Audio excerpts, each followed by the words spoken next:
नहमदुहु व नुसल्ली अला रसूलिहिल करीम अम्मा बाद बिस्मिल्लाहिर रहमानिर रहीम। हूरुन ईन सदक़ल्लाहुल अज़ीम।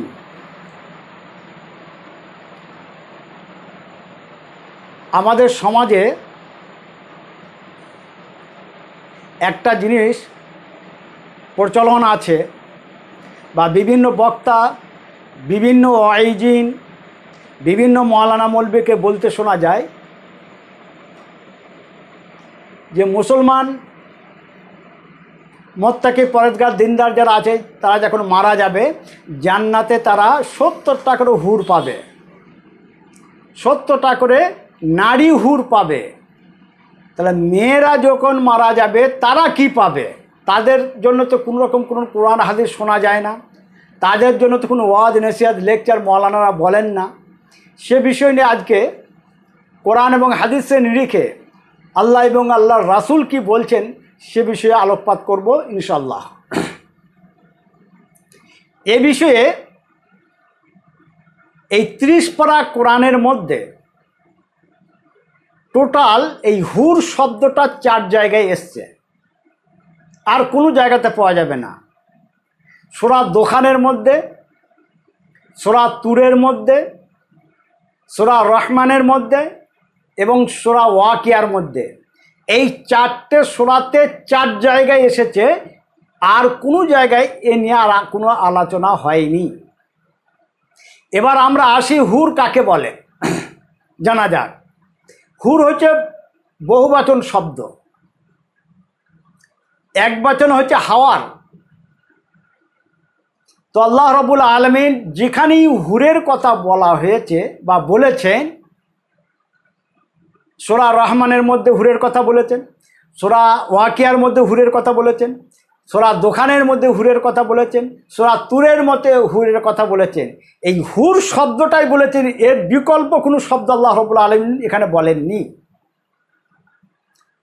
তো মুফাসসিরিনে কিরাম, কিছু কিছু তফসির কারক যারা তফসির করেছেন, যেমন কোরআনে সূরা বাকারায় এক জায়গায় এসছে আজওয়াজুম মুতাহহারাত, পবিত্র বিবি। এই আজওয়াজ শব্দটা বিবি বলা হয়েছে, অনেক জায়গায় বলা হয়েছে সঙ্গী। যে সমস্ত মুহাদ্দিসিনে কিরাম, যে সমস্ত মুফাসসিরিনে কিরাম এই ব্যাখ্যাটাকে বিবি বলেছে তখনই সমস্যা দেখা দিয়েছে, কিন্তু যখনই একে সঙ্গী বলা হয়েছে তখন তফসিরটা সঠিক জায়গায় আছে, ব্যাখ্যাটা সঠিক জায়গায় আছে। যার কারণে অনেক লেখক, যে সমস্ত লেখকরা গবেষণা না করেই বিবি বলেছে, মেয়ে ছেলে নারী বুঝাইতে চেয়েছে, সেখানেই তারা ভুল করে ফেলেছেন। কারণ হচ্ছে হুর হচ্ছে হাওয়ার থেকে এসেছে, এই হুর শব্দটার কোনো লিঙ্গ নেই। হুরের আবিধানিক অর্থ হচ্ছে বড় বড় সাদা চোখওয়ালা, বড় বড় সাদা চোখওয়ালা, অতি সুন্দর, যেটা বলে প্রকাশ করা যাবে না, বলে বোঝানো যাবে না। সেটা নরও হতে পারে, নারীও হতে পারে, মানে স্ত্রীলিঙ্গ হতে পারে, পুরুষও হতে পারে। তাহলে আল্লাহ রাব্বুল আলামিন এখানে কি বুঝাইলেন যে যারা ভালো কাজ করবে, যারা সৎ আমল করবে, যারা শাসনতন্ত্র আল কোরআন মোতাবেক জীবন করবে, যারা আল্লাহ এবং আল্লাহর রাসূলকে ফলো করে জীবনযাপন করবে এবং যারা জান্নাত যাবে, সে ছেলে হোক চাই মেয়ে হোক, নর হোক চাই নারী হোক, ছেলে যদি হয় সে বড় বড় সুন্দরী নারী হুর পাবে, বড় বড় চোখওয়ালা অতীব সুন্দর। আর যদি মেয়ে হয় সে বড় বড় চোখওয়ালা সুন্দর নর পাবে, পুরুষ পাবে। এখানে সুন্দর নারী কোনো জায়গাতেই বলা হয়নি। যে সমস্ত বক্তারা, যে সমস্ত ওয়াইজিনরা, আমিও অনেক জায়গায় শুনেছি, যেখানেই গল্প হয় এরকম, যেখানেই লেকচার হয় যে পুরোহিতের জন্য 70টা করে হুর দেওয়া হবে কিয়ামতের দিনে, কিন্তু একবারও নারীদের কথা সেখানে উল্লেখ করে না। তো গবেষণাটা হয়তো ওই জায়গায় তারা পৌঁছাইতে পারেনি। তো হুর হচ্ছে বহুবচন, হুরের কোনো লিঙ্গ নেই। যে সমস্ত মানুষ জান্নাতে প্রবেশ করবে একাধিক আল্লাহ রাব্বুল আলামিন ইচ্ছা করলে তাদেরকে কি করবেন?